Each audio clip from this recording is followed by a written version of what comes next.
अस्सलाम वालेकुम रहमतुल्लाहि व बरकातुहू। अज़ीज़ दोस्तों, उम्मीद करते हैं आप खैरियत से होंगे। हेल्थ टिप्स में एक और टॉपिक लेकर आपके सामने हाजिर हैं। आज का जो हमारा टॉपिक है वो है जॉन्डिस, यानी कि पीला यरकान। इसको उर्फ़ आम में पीलिया भी कहते हैं।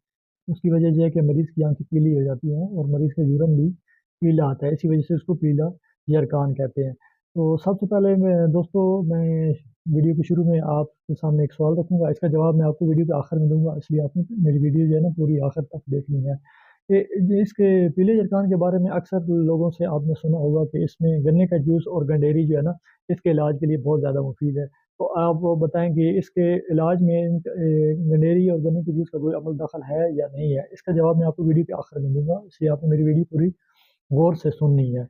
सबसे पहले हम बात करेंगे कि पीला यरकान होता क्या है? इसके बाद हम इसकी अलामात, इसकी वजूहात, इसके इलाज, इसकी तशख़ीस और इसकी जो एहतियाती तदाबीर और इसकी जो वैक्सीन है, उसके बारे में बात करेंगे। सबसे पहले मैं आपको बताऊँगा जो जॉन्डिस या पीला यरकान, बेसिकली ये वायरल हेपेटाइटिस होता है और हेपेटाइटिस ए और हेपेटाइटिस ई को आप दूसरे लफ्ज़ों में पीला यरकान कह सकते हैं। इसके साथ हेपेटाइटिस बी और हेपेटाइटिस सी जिसे काला यरकान कहते हैं, इस पर भी मैं किसी दिन एक वीडियो बनाऊँगा।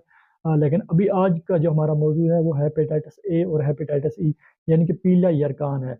सबसे पहले इसकी अलामात के बारे में हम बात करें, तो पीले यरकान में सबसे पहले मरीज़ को भूख नहीं लगती, उसका जो है ना आँखें बहुत ज़्यादा पीली हो जाती हैं, उसका जो छोटा पेशाब है बहुत ज़्यादा पीला आ रहा होता है।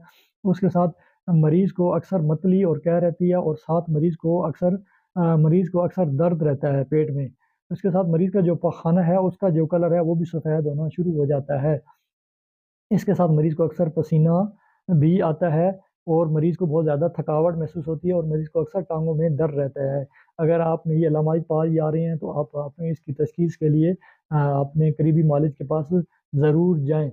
इसके अलावा जो इसकी व जो है वजूहात की बात करें, तो इसकी वजूहात में जो है सबसे पहले जो है आपकी हाइजीन का बहुत ज़्यादा तलब है। यानी आपने अगर साफ़-सुथरा ग़िज़ा या साफ़-सुथरा पानी या आप वॉशरूम के बाद आपने साबुन अच्छी तरीके से हाथ नहीं धोए, तो इससे भी ये जो है ना आपके ये जरासीम आपके जिस्म में दाखिल हो सकते हैं। इसकी अगर हम बात करें तशख़ीस की, तो इसकी तशख़ीस के लिए जो है 3 तरह के टेस्ट किए जाते हैं। एक आपका जो है लिवर फ़ंक्शन टेस्ट किया जाता है, जिसमें आपका बिलिरुबिन लेवल चेक किया जाता है, क्योंकि इसमें जो बिलो आपके खून में जो बिलिरुबिन लेवल पाया जाता है, वो इस पीले यरकान में आपका बिलिरुबिन रूटीन से ज़्यादा बढ़ जाता है।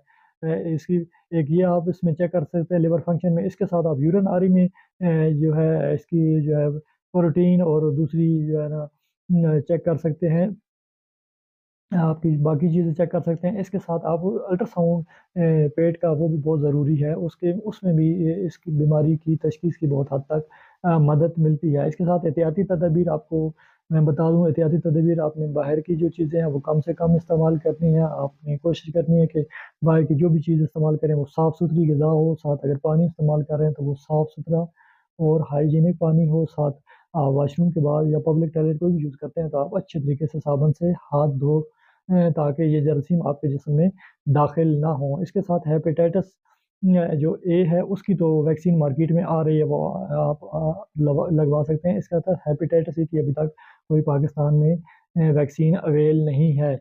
इसके साथ मैं आपको बताता चलूँ, ये जो हो पीला यरकान है, ये बेसिकली जो है आपके जिस्म में या खून में जो बिलिरुबिन लेवल है उसकी मिकदार की ज़्यादती इसकी वजह से हो सकती है। इसकी जो वजूहात हैं, सबसे पहले तो इसकी बहुत ज़्यादा वजूहात हैं, कुछ कॉमन वजूहात हैं, उनके बारे में मैं आपको बताऊँगा। एक तो आपके जिस्म में जो रेड ब्लड सेल्स हैं, यानी कि जो सुर्ख़ खून के ज़रात हीमोग्लोबिन में पाए जाते हैं, उनकी तोड़-फोड़ की वजह से अक्सर लोगों को पीला यरकान हो जाता है। इसके साथ जो एक और कॉमन वजह देखी गई है, वो वजह ये है कि जिन पेशेंट्स को पित्ते में पथरी होती है और छोटी-छोटी पथरी होती है, तो वो पथरियाँ अक्सर स्लिप होकर नीचे लिवर में आ जाती हैं, या जिसकी वजह से लिवर की नाली में जो आपकी जिगर की नाली है उसमें बाज़ दफ़ा रुकावट बन जाती है और आपके जिगर में सोज़िश या इन्फेक्शन हो जाती है। तो उसके लिए आपको आपका जो गैस्ट्रोएंटरोलॉजिस्ट है, जो मैदे का स्पेशलिस्ट है, वो एक ईआरसीपी टेस्ट के ज़रिए वो आपकी पित्ते से जो नालियाँ स्लिप होकर लिवर में आई हैं, वो उनके ज़रिए वो निकालता है। इससे भी बाज़ दफ़ा ऑब्स्ट्रक्शन हो जाती है और आपको पीलिया हो सकता है। ये बहुत ज़्यादा कॉमन अक्सर लोगों को देखा गया है। इसके साथ आपने जो है कोशिश करनी है पेशेंट को जो इलाज है वो बताएं, तो उसमें आपने पेशेंट को बताना है कि आपने मुकम्मल रेस्ट करनी है, क्योंकि इसका दौरानिया 4 हफ्ते तक होता है। ये वायरल होता है, ये खुद ब खुद ठीक होता है, इसके लिए कोई खास दवाई की ज़रूरत नहीं होती। आप अगर बुखार है मरीज़ को तो आप बुखार के लिए पेनाडोल टेबलेट दे सकते हैं।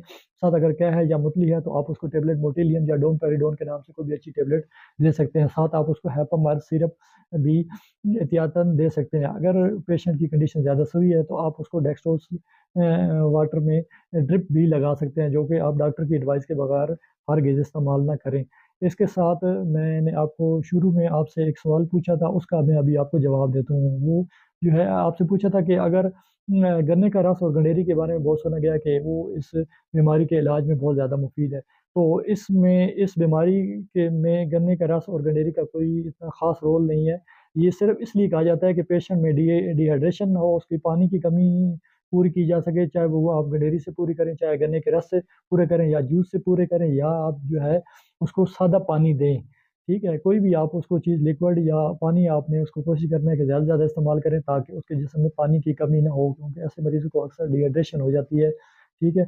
और अगर पेशेंट को वोमिट है और उसके मतली है और पेट में अक्सर दर्द रहता है, तो फिर आप उसकी डाइट का भी ख़ास ख़्याल रखें। आप उसको कोशिश करें कि आप उसको नरम ग़िज़ा दें। अगर उसको मतली या पेट में दर्द कम है तो फिर आप उसको रूटीन की ग़िज़ा दे सकते हैं। इसके साथ आप कोशिश करें आप उसको चिकनाई वाली चीज़ों का कम से कम इस्तेमाल करें, ताकि वो पेशेंट जल्दी से जल्दी रिकवर हो। और इसका दौरानिया जो है ठीक होने का वो कम अज़ कम 4 हफ़्ते होता है। इसलिए आपने मरीज़ को बताना है कि आप बिल्कुल रिलैक्स रहें और आराम करें, पानी ज़्यादा पिएँ, अपनी खुराक का ख़्याल रखें, चिकनाई वाली चीज़ों का कम से कम इस्तेमाल करें, तली हुई चीज़ें और गर्म चीज़ें आप कम से कम इस्तेमाल करें, तो आप वो जल्दी रिकवर हो सकते हैं। उम्मीद करते हैं आपको मेरी आज की वीडियो अच्छी लगी होगी। अगर ये वीडियो अच्छी लगे तो इसे लाइक, शेयर और सब्सक्राइब ज़रूर करें, ताकि आपको मज़ीद मालूमाती वीडियो मिल सकें। अपना और अपने अज़ीज़ों को ख़्याल रखें। अल्लाह हाफ़िज़।